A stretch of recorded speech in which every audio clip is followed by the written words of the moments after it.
DAB Digital Radio, digital TV, downloads and online. This is BBC Radio 5 Live. With Richard Bacon. Jeremy Paxman, it's tremendous to see you. Well, very nice of you to invite me in. For the record. It's been a bit of an eye-opener so far. Did it feel very different to Newsnight? Oh, very different. Very different, yeah. I suppose we're a little bit more casual, and that in its own way, that I guess a euphemism for unprofessional. No, not unprofessional, I'd say. I mean, if your audience knew you hadn't got dressed properly this morning, they might take a different view. But This is something of a 1980s television jacket, I think. A little bit Miami Vice, what sort perhaps. of programme do you think? Oh, Miami Vice? That's Miami Vice.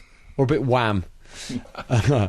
So, Jeremy, thanks for coming in. Thank you for asking me. There's a lot to talk about. And you've got this book, which is Empire, What Ruling the World Did to the British, which I've really enjoyed.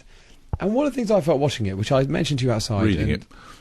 Yeah, reading it. Good point. I've had a long weekend. Is that, although I was looking at it too, is that I thought you painted quite a scornful and quite a negative picture of Empire, but that is not the impression you believe you've given, and that is not the impression that you wanted to give.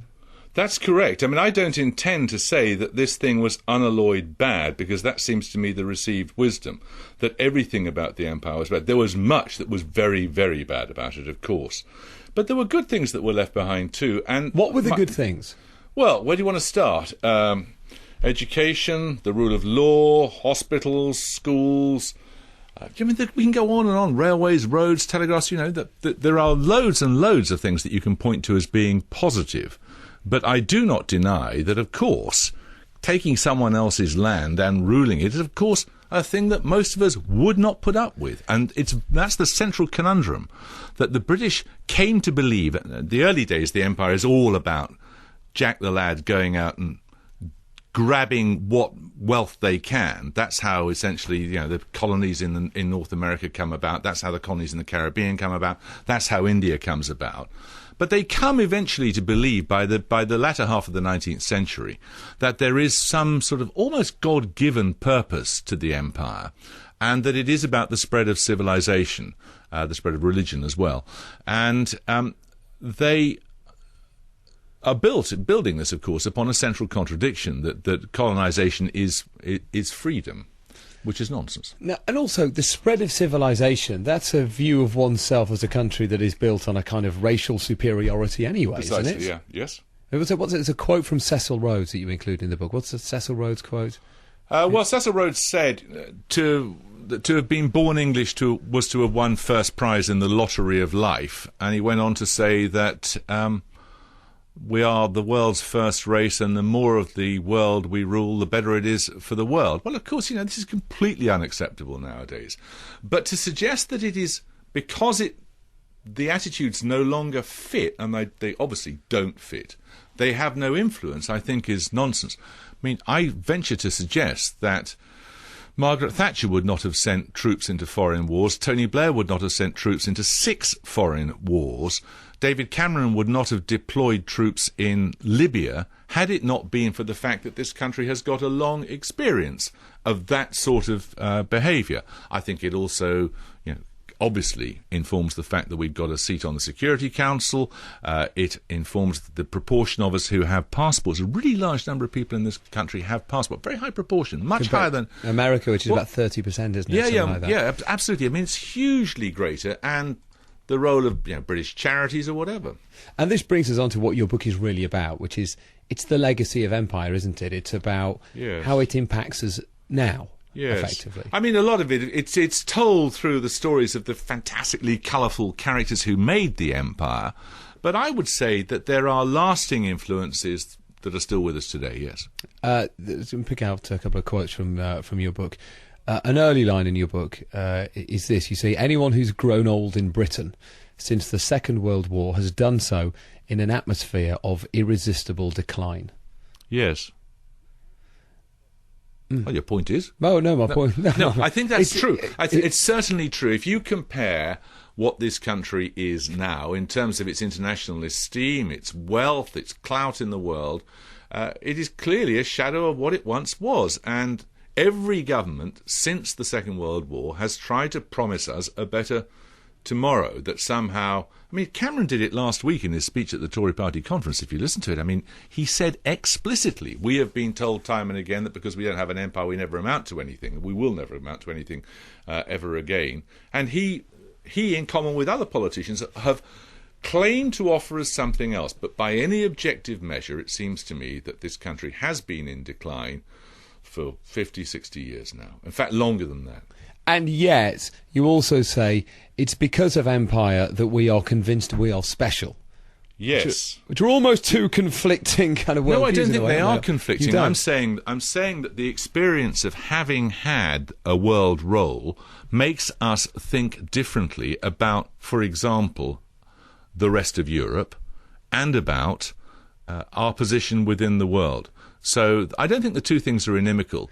We think that we're different to the rest of Europe, and frankly, we're not that different to much of the rest of Europe. In fact, that point about the seat on the Security Council, which you addressed in the book as well, Germany is a bigger country, more prosperous country, isn't it? It doesn't have a permanent seat on the Security Council. That's correct. But Britain does, probably because of its legacy and its it's former position in the world. Yes, I mean, it's of course, the German question in particular is because they were on the wrong side in the last war, in the Second World War. But Britain's position was hugely augmented by the fact that there was, even at the end of the war, a substantial worldwide empire. That famous quote, is it a former US ambassador? David Cameron might have quoted it in his speech last week about Britain has lost an empire. Oh, I know. You were talking about Britain's lost an empire and has yet to find a role. I think it's Dean... Is it... I always get them, Dean Ruskin. Dean Aitchison or something Dean like that? Aitchison muddled up, that's right. It was Dean Aitchison, I think. Now, that was made 50-odd years ago, Yes. I think. Is that a question that has still not really been addressed or answered? Well, I think we do find it very hard to decide where our future lies. Now, there are admirable aspects to that. I mean, part of the opposition to the Central European project, I think, is that people in this country do not like being told what to do. They're just about put up with it from a government they elect themselves, just about. But they won't put up with it from Europe very readily. Jeremy Paxman is here, I'm pleased to say, giving me in many ways a lesson in broadcasting today. I'm just sitting here! You even listen to every word of the travel. Well, I thought she was a little ray of sunshine up in Salford. The A12 closed, the M25... Well, they ought to balance travel out. They ought to give you good news too, shouldn't they? They the M1, no problems today. Well, that's of course this old argument about why isn't there more good news? Well, imagine the world we'd be living in if it was newsworthy that most people hadn't been murdered in their beds. Yes, I know. We'd be living in a terrible world. Headlines that the Prime Minister has not resigned, nor is he about to, nor is he considering it. Okay. There's so much. I want to talk about some other things later. Let's just talk more about the book. There's so much in here that it's hard to completely cover it in an interview like this, and so much stood out to me.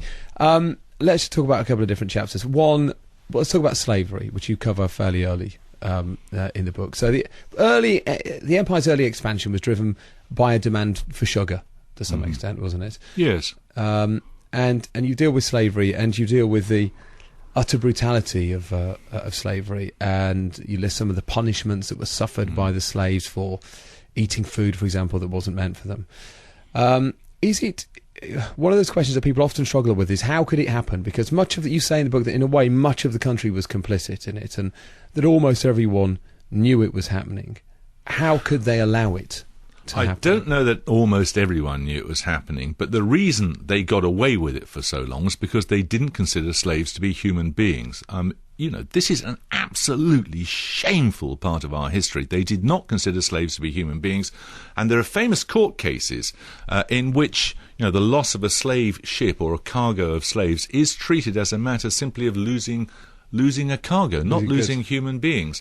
But I think we should also recognise that the abolition of slavery, which was the consequence of some heroic work both in Parliament and outside Parliament, was also largely the consequence of popular boycotts, that when people became aware of what was being done in their name, they refused to eat sugar.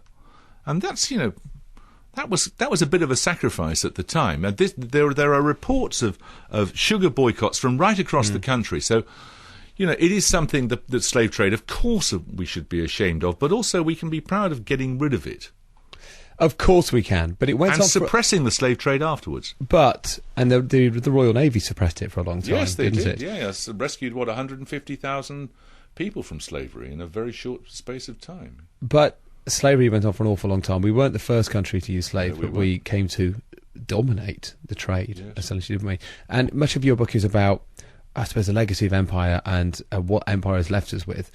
And you make the point that there are great buildings and great cities that were, their buildings were financed by money earned from slavery. The first collections, you say, in the British Museum and the National Gallery were funded by money from slavery. Yes. Great country homes, around. Yeah, Harwood House. Much of Liverpool was built on slave money. This is all true. Yes. You then come on to talk about the Opium Wars.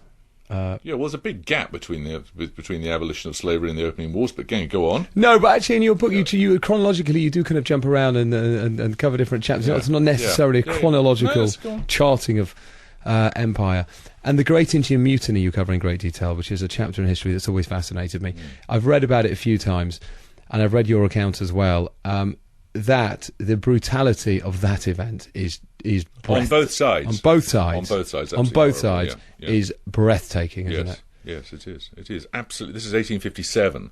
The East India Company ruling India with their own, or much of India, with their own army, and the soldiers rebel in what's now called, to be politically correct, the First Indian War of Independence, and. Is that what it's known as? Many people in India know it as that. Yes, yeah.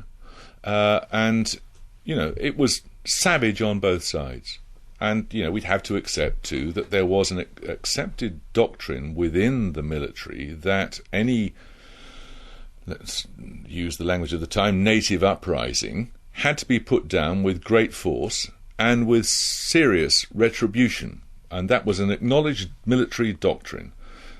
And it's really, really unappealing. It's essentially it's said to have happened because the Muslim and Hindu soldiers in India believed that their bullets had been covered in an oil that had been derived from cows and pigs, basically? Yes, I mean the old cartridges. There was a new rifle, and the cartridges were contained within paper. The paper had to be made waterproof, obviously, and the story went around that it had been made waterproof by being smeared with cow fat and pig fat. The pig unclean to Muslims, the cow sacred to Hindus. Double whammy, you alienate most of your soldiery, because in order to use the rifle you had to bite the top off the cartridge.